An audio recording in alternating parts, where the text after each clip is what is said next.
قال رسول الله صلى الله عليه وسلم من لم يشكر الناس لم يشكر الله أو كما قال عليه الصلاة والسلام. محترم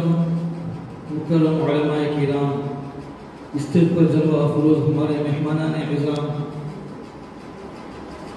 پیارے نبی صلی اللہ تعالی علیہ وسلم کی ایک مختصر سی حدیث کا ٹکڑا آپ کے سامنے پیش فرمایا، جس میں اللہ کے نبی فرماتے ہیں کہ جو لوگوں کا شکر ادا نہیں کرتا وہ اللہ کا بھی شکر ادا نہیں کرتا۔ حقیقت میں رب کریم نے ہم سب کو بہت ساری نعمتوں سے نوازا ہے۔ اگر رب کی تمام نعمتوں کی ہم شکر گزاری کریں تو ہمیں اندازہ ہوگا ان لوگوں کو دیکھ کر کہ جن کے پاس یہ ساری نعمتیں نہیں ہیں۔ ابھی 15 دن پہلے کی بات ہے، جب میں MP کے سفر میں تھا، 15 دن مکاتب کی لائن کے اعتبار سے اور پانی کے بورنگ کے سلسلے میں جانا ہوا دیواس اور اجین اور بھوپال کے علاقوں کی طرف، اور وہاں سے اندر میں 200 کلومیٹر اور 150 کلومیٹر کے اندر دیہاتوں میں نے اپنی آنکھوں سے دیکھا ایک مکتب کو کہ جو ایک دم خستہ حالت میں ہے، لیکن ایک استاد 45 بچوں کو لے کر بیٹھا ہے، جہاں کوئی اتنا منظم نظام بھی نہیں ہے، لیکن بچے تڑپ رہے ہیں۔ پانی کے لیے ایک مسجد میں جانا ہوا بورنگ کے سلسلے میں تو دیکھا کہ آدھا کلومیٹر دور سے پانی ہر نماز کے وقت مصلیوں کے لیے لانا پڑتا ہے۔ ایسے بہت سارے واقعات ہیں۔ تو وہاں جا کر میں نے وہاں کے لوگوں کو، میرے ساتھ جو اپنے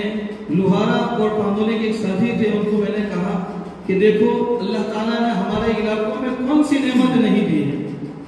ہر نعمت سے اللہ نے ہمیں نوازا ہے، لیکن ہم ناقدر ہیں کہ ان ساری نعمت کے ہونے کے بعد بھی ہم اپنی زبانوں پر اللہ کا شکر نہیں لاتے۔ حقیقت میں بہت ساری نعمتیں ہیں۔ اس کے اوپر مولانا رضوان صاحب ہمارے ساتھی نے بہت اچھی بات کی اور قرآن کریم کی اس آیت کریمہ کی وضاحت فرمائی، اور اس کے بعد ہمارے حاجی ابراہیم داؤدی صاحب نے بہت ہی اپنے دل کی دردمندان سے وہ گفتگو ہمارے سامنے پیش فرمائی۔ میں اس مبارک مجلس میں اللہ تعالیٰ کی طرف متوجہ ہو کر اللہ سے دعا کرتا ہوں کہ اللہ تعالیٰ ہمارے اس مشن کو کامیاب فرمائے، اور اس میں اس موقع پر وہ بات سناؤں جو گزشتہ کل پانولی کے اندر تکمیل قرآن کریم کے موقع پر مکاتب کی اہمیت پر بات کرتے ہوئے ایک بات حضرت علی میاں ندوی رحمۃ اللہ علیہ کا ایک مقولہ سنایا تھا کہ حضرت علی میاں ندوی رحمۃ اللہ علیہ فرماتے ہیں کہ اپنے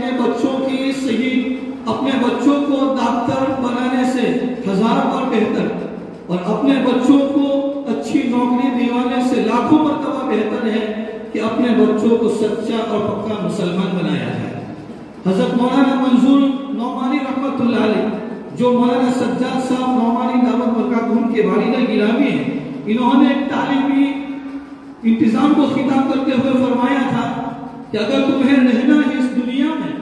تو پھر یا تو دونوں میں سے کسی ایک بات پر راضی ہو جائیے، یا تو یہ ہے کہ آپ کفر اور شرک کی اوپر راضی ہو جائیے، یا تو پھر اپنے آپ کو ایمان پر اور اسلام پر جمانے کے لیے جتنی محنت کی ضرورت ہو وہ محنت کے لیے، وہ مجاہدے کے لیے تیار ہو جائے۔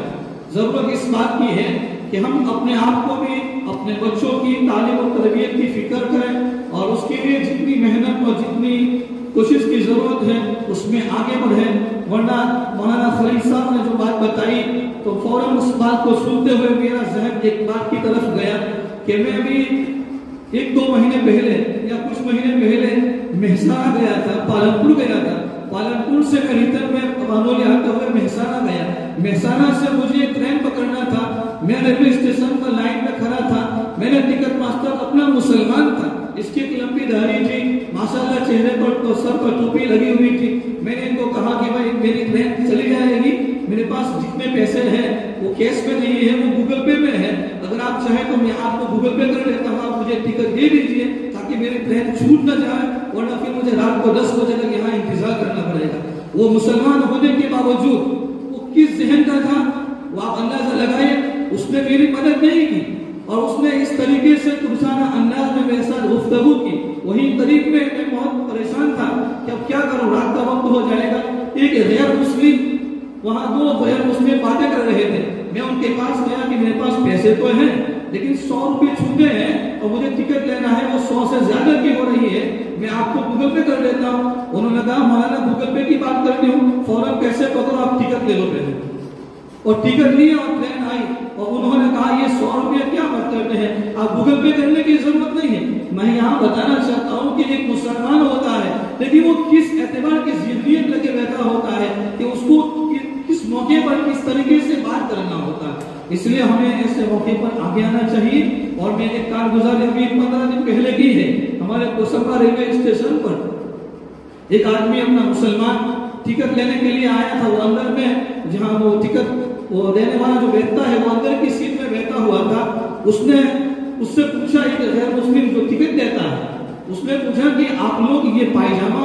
یہ ٹخنوں سے اوپر پہنتے ہیں، اس کی وجہ کیا ہے؟ اور میں وہاں ریزرویشن فارم ٹکٹ کا بڑھ رہا تھا،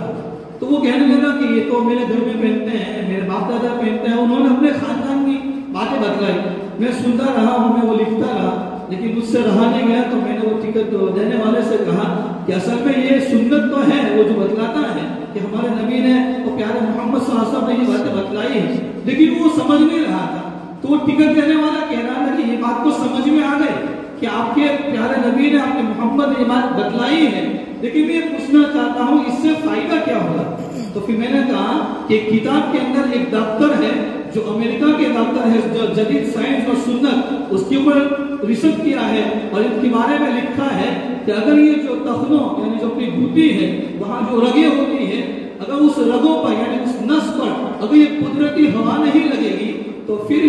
اس کا تعلق انسان کی قوت مردانگی کے ساتھ ہے، اگر یہ ہوا نہیں لگے گی تو قوت مردانگی میں کمزوری آ جاتی ہے۔ تو پھر وہ ٹکٹ دینے والا کہنے لگا اب بات سمجھ میں آئی، یعنی